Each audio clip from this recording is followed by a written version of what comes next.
Turbos. That's the hottest new trend nowadays because most new vehicles are equipped with a turbocharger. So my friend, if you drive a turbocharged vehicle, you'd want to stick around and watch this video because today we are going to talk about the 5 tips on how to properly maintain a turbocharged vehicle. Let's do this.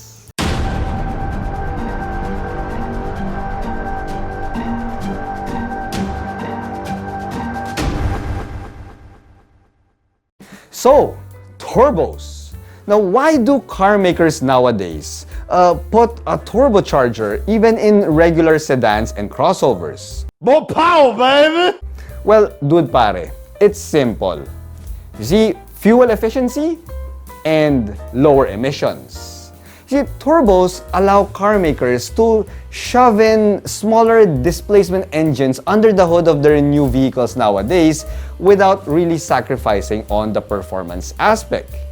Now, because you have a smaller displacement engine, that means that that vehicle will have a better fuel consumption and lower emissions. Now, the thing is, when you put a snail under the hood, oh, by the way, dude pare, the reason why I call it a snail, well, car people call a turbo a snail because it kind of looks like a snail. So I just want to clear things up, dude. So anyway, when you put a snail under the hood of a car, well, the maintenance takes on a different approach in order to prolong the life of your turbocharged engine. So dude, now that I've laid down the groundwork for this, without further ado, here are the 5 tips in properly maintaining a turbocharged vehicle.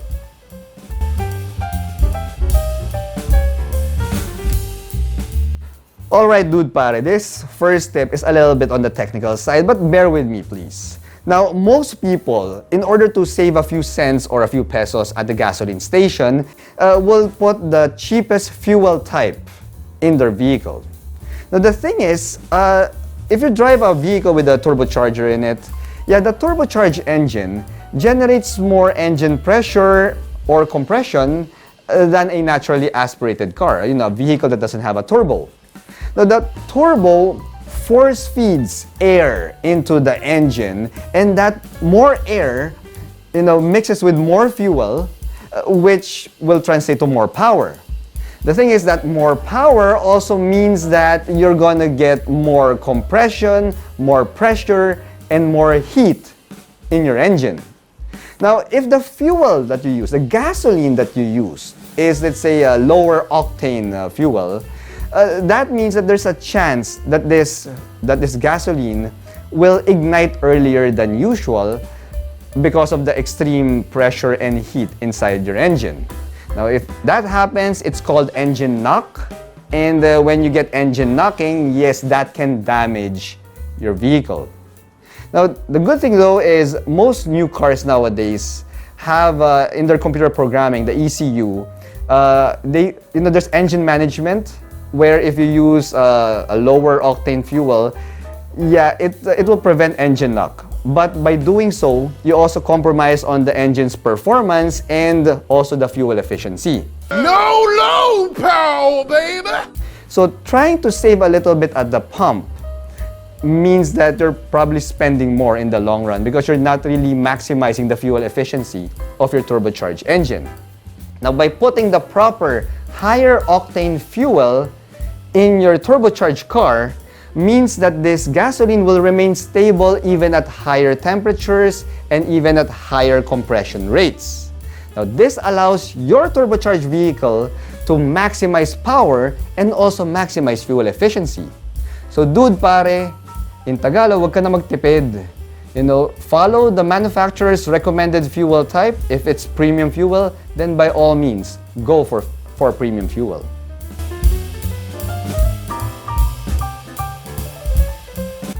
Okay, dude pare. Alam mo, when you drive a turbocharged vehicle, you are always tempted to really go racing around the city, around the highways and stuff like that. Now, turbos can give you a lot of power for even if you have a small engine. But yeah, if you do that, if you always do racing, you do driving, you drive hard, Reygan's ride style, the turbo would generate a lot of heat. See guys, this is how it works. The exhaust gases coming out from your engine doesn't go straight to your exhaust pipe or your muffler. Instead, in a turbocharged vehicle, it goes into the turbo, which helps, that exhaust gases, which it helps to spin the turbine, so they call it a turbo, turbine, and that turbine sucks in more fresh air into the engine. Now, exhaust gases, dude, are hot, all right? I mean, they're really hot. And when it goes through a turbo, it would get even hotter, all right? So, some people who drive turbocharged vehicles, they would shut down the engine immediately after driving a turbocharged car hard. And yeah, what will happen will be some of the engine oil, the motor oil inside the turbo will get stuck there, and that will cook the oil inside that super hot turbo. And when you cook the oil, it turns to sludge, which can damage your engine components, your engine internals. So the best step here, guys, for you to do after driving hard in your turbocharged car, when you get to your destination, allow your car to idle for around 2 to 3 minutes. Dude, pare, it's just 2 to 3 minutes. 2 to 3 minutes after driving, and that should help extend the life of your turbocharged engine.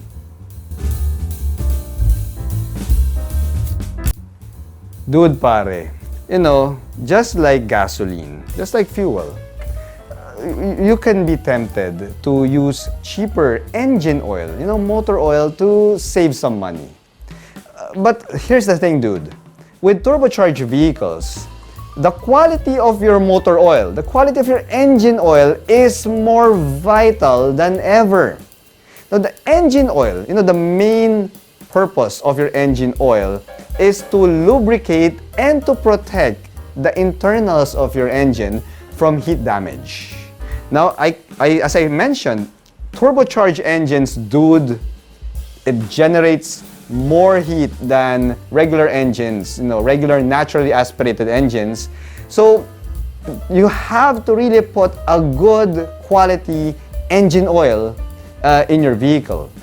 Now, when you're in doubt as to what type of oil to use, dude, pare, I will highly advise that you consult the owner's manual of your vehicle just to be on the safe side. Now, if you can go, let's say, fully synthetic oil, I would highly recommend you get that, because that is really the best option and will provide the best protection for your turbocharged vehicle. Alright, dude, so the turbo has moving parts. Of course, naturally. And it requires the protection of engine oil, as I said. Now, after a cold start, the engine oil takes a while to move around the engine, so it's really best for you to take it slow while the engine is still cold. Now, this will give your engine oil enough time to circulate and go around the engine and the turbo, which should help protect it and all of its moving parts. Now, when will you know that it's okay already to start driving hard?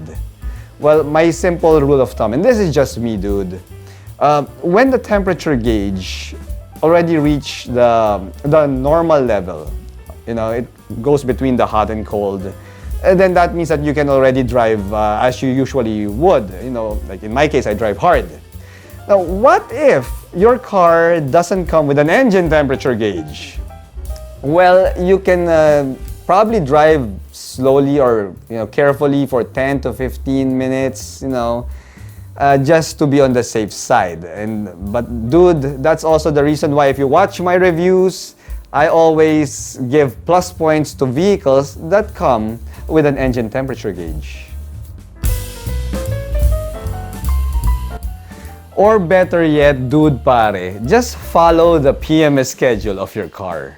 Now, some of you might be tempted to skip, a PMS schedule for whatever reason, dude. But when you drive a turbocharged car, These tiny savings will cost you big time in the long run.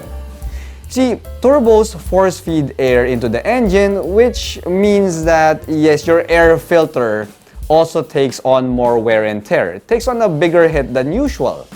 Now, these air filters are cheap to replace.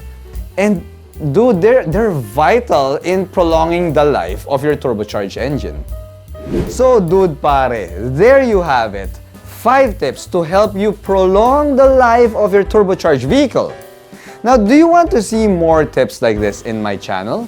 Well, let me know in the comments below. Anyway, dude, see you in my next video. It's a wrap. Thanks for watching.